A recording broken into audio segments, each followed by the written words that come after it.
అందరికీ నమస్కారం. నేను మీ దివ్య అల్లూరి. నేను రోజు నిఫ్టీ ప్రిడిక్షన్స్ ఇస్తున్నాను కదా! ఇప్పుడు నిఫ్టీ ప్రిడిక్షన్స్ ఏంటి అంటే, నిఫ్టీ అప్ కానీ, డౌన్ కానీ ఎక్కువ ఉండదు. వెరీ వాలటైల్‌గా ఉంటుంది. ఎందుకంటే అందరికీ తెలుసు ఇది డిసెంబర్ మంత్. వెస్టర్న్ కంట్రీస్ వాళ్ళందరూ సెలబ్రేషన్స్‌లో ఉంటారు కాబట్టి, వాళ్ళంతా మార్కెట్‌ని ఎక్కువ ఇన్వాల్వ్ అవ్వరు మార్కెట్‌లో. సో, దానివల్ల మూమెంట్ అనేది చాలా తక్కువ ఉంటుంది. సో, మీరు ఏదైనా బై చేస్తే కూడా ఆప్షన్స్‌కి వెళ్ళి బై చేస్తే మీకు ఏమైతుందంటే ప్రీమియం అంతా మెల్ట్ అయిపోతుంది. సో, దానివల్ల మీకు ప్రాఫిట్ రాదు. అంటే రిస్కీ ట్రేడ్ అనమాట అంతా. కాబట్టి ఏం చేస్తారంటే మార్కెట్‌ని అబ్జర్వ్ చేయండి అంతే. నిఫ్టీ వచ్చి 24,600 ఎబోవ్‌నే ఉంది ఇంకా.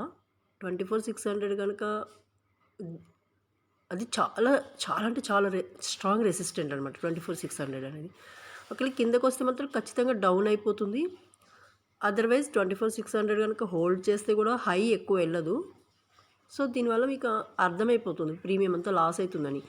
కాబట్టి ఎవరైనా ఇన్వెస్ట్ చేయాలి అనుకుంటే కనుక ఆప్షన్స్‌లో ఇన్వెస్ట్ చేయాలి అనుకుంటే కనుక బెటర్ ఏంటంటే ఏదైతే ఎక్స్‌పైరీ ఉందో అది ఆ డేట్ నాడు ఆ ఎక్స్‌పైరీ కాల్ తీసుకోండి. సపోజ్ ఈరోజు ఫినాన్స్ నిఫ్టీ ఎక్స్‌పైరీ ఉంది కాబట్టి finance nifty call option or put option చూసుకోండి. ఏది బెటర్ అనేది.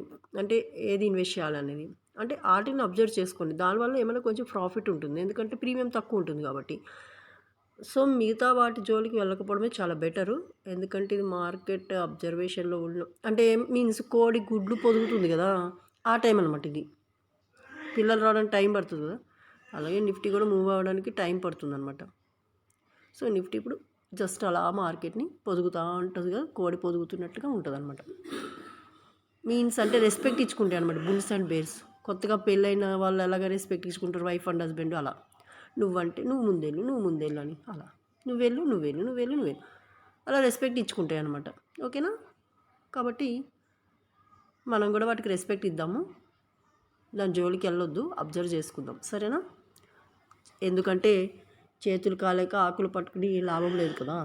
ఓకేనా?